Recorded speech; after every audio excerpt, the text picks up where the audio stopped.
I'm Jim Abraham, and I've had two open heart surgeries. The first one was in March of 2017, and the second one was in July of 2020. It's now about 3 months post the second open heart surgery, and I feel great. But that wasn't always that way. My story goes back to when I was in the 7th grade, and I was going to go out for basketball, and part of that requirement was to have a physical. And when I had that done, the doctor said to me, "You have a heart murmur. No worries, you can still play basketball, but it should be really something you should pay attention to the older you get."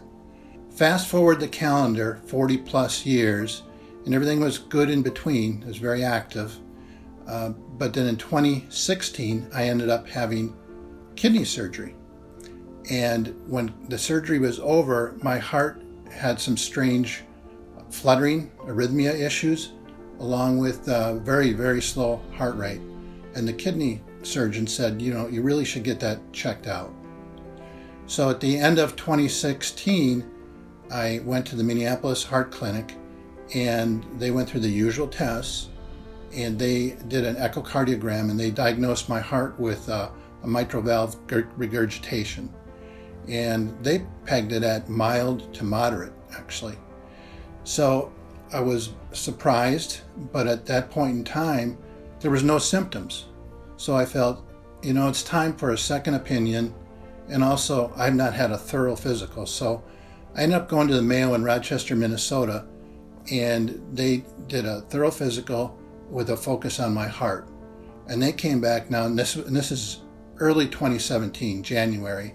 They said, "You have moderate to severe mitral valve regurgitation."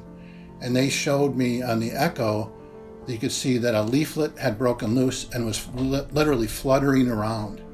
And they said, "You need to have surgery. Sooner is better, because it won't get better on its own, or no medication can heal it." So in March of 2017, I had my first open heart surgery. Went well. They were able to repair it.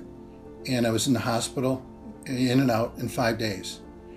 And everything went well until about 2 years later, I was slowly noticing fatigue and shortness of breath. In February of 2020, it got so severe I went to the Mayo again, and they ran the usual tests, and they said, "Whoa, you now have an EF, ejection fraction, in the 30s, and you also have severe regurgitation. We really need to take some next steps, including surgery." So that's about when COVID hit. So everything was postponed until June of 2020, when they updated all the tests. And then in July of 2020, I had my second open heart surgery.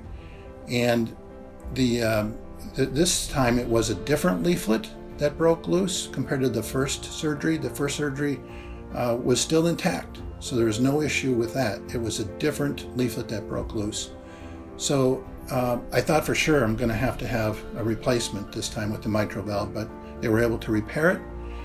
And I was in the hospital 7 days this time instead of 5, because I had significant PVCs that they wanted to try to manage with medication.